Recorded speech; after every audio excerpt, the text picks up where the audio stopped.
I'm rethinking my entire relationship because my boyfriend genuinely believes it's worse to cheat on an abuser than to actually be one.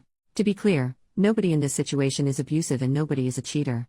My boyfriend, 26 male, of 2 years, and I, 24 female, got into an argument that started with The Musical Waitress, which is about a woman who cheats on her abusive husband with her gynecologist. She's also pregnant. The husband is physically and financially abusive and won't let her leave him, though she is secretly saving up money to enter a pie baking competition, so she can hopefully use the prize money to leave him and find a better future for herself and her baby. Here's my take. I don't condone cheating, but in my opinion, if your partner's hitting you and trying to take all your money, then you don't owe them any loyalty. At that point, you're more of a prisoner than partner, and you don't have to feel bad for cheating. It's better if you don't, because you might be in a lot of danger if your abuser finds out, but I wouldn't shame the cheater. However, in this case, the doctor also has a wife, which the main character knows from the beginning but ignores until she meets said wife, at which point she ends the affair. So, I think she's in the wrong for sleeping with a married man, but not wrong for cheating on her husband. My boyfriend is a lot more religious than I am and says that there is never an excuse for cheating. He says adultery is always a sin, and if she wanted to have a new relationship, she should have waited until she could leave him. He says the husband is wrong for abusing her, but she also made vows to be faithful to him, and 2 wrongs don't make a right. He says he doesn't know if he could remain friends with someone who cheated on her husband, even if he was abusive. Personally, I think this take is freaking crazy. Of course, I didn't say that to his face, and I find his rigid definition of sin and immorality alarming.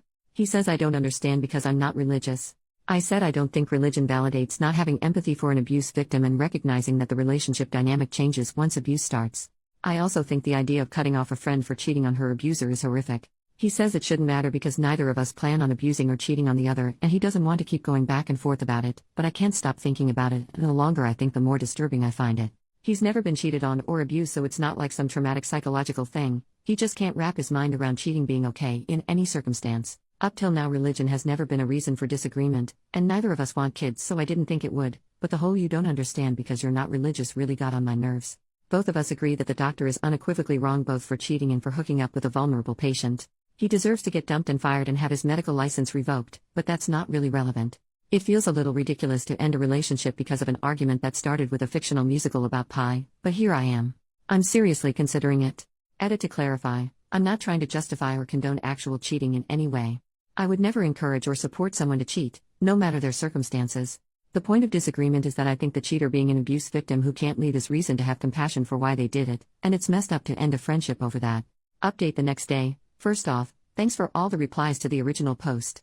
The reason I turned to Reddit was because he was shutting down conversation while I wasn't ready to let it go, and you guys helped me figure out why exactly it bothered me and how to organize my thoughts to better communicate them. As most of you said, the core issue wasn't really about the musical or hypothetical situation, it was about the implication of underlying principles that I didn't agree with and the inconsistency in his religious beliefs, as well as the tone of religious superiority that got to me.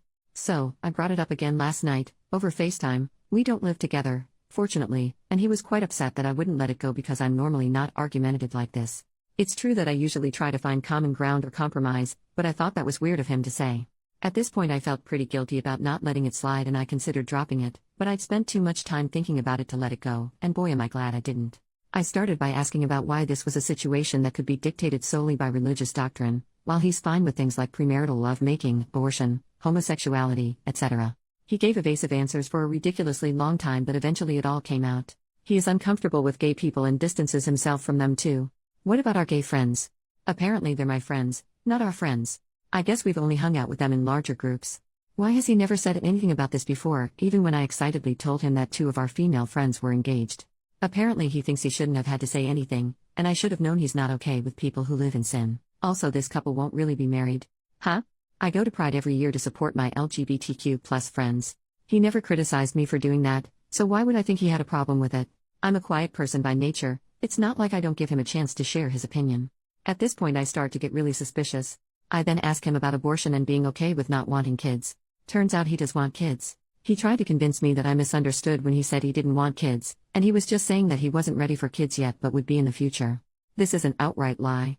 I've known since I was about 14 that I never want kids, and I have never wavered on that. I always bring this up within the first few dates, and I distinctly remember him saying that he was looking forward to child-free adulthood, and how much freedom dinks, double income no kids, have. This is when I start to get really upset because I know he's lying to me. Looking back now I realize I never went back to asking him about abortion because I was so shaken by the kid's revelation. I wouldn't be surprised if he outright lied about being pro-choice as well. The conversation continued with us talking about religion in general. As I said, I'm not religious, and he's never tried to get me to go to church with him or anything. I was raised by immigrant parents who practice a minority religion, but they are not devout/they favor scientific explanations, and they raised me to be respectful of others' beliefs. I thought he understood that. In the past he's asked me about cultural and religious customs and seemed respectful and interested. Turns out he thinks their religion is not real, as opposed to his, and it's interesting to see their customs, but we can't expect them to know better because they weren't well educated. Both of my parents not only went to reputable universities in their original country, but also went on to get master's degrees in the country we live in now. That's when I realized he's a bigot. I also asked him about why he's okay with premarital lovemaking but not any of the other stuff, and he hemmed and hawed and didn't have an answer, which is when I realized he's a horny nincompoop. At this point he's still acting like I'm the bad guy for not automatically knowing all these things he's either never said and not automatically knowing when he meant the opposite of what he said. By now I know that I'm done with this relationship, but I ask him why, if religion is so important to him, he's okay with me not being religious. Long story short, he basically thought that by the time it all came out, I'd be so obsessed with him that I wouldn't dare leave him, and I would become a follower of his religion because let's be honest, he's out of my league and I won't find anyone better now that I'm getting fat. I've gone from a size 2 to a size 4 in 2 years, what the heck? And some frankly racist, elitist crap about how his, rich, family is better than mine. This whole time he was acting like I was ridiculous for overreacting to all these revelations. Finally I told him it was over and he didn't seem to believe me. Whatever, I know I'm done with him. I went to bed angry and upset, but I woke up more relieved that I know the truth now.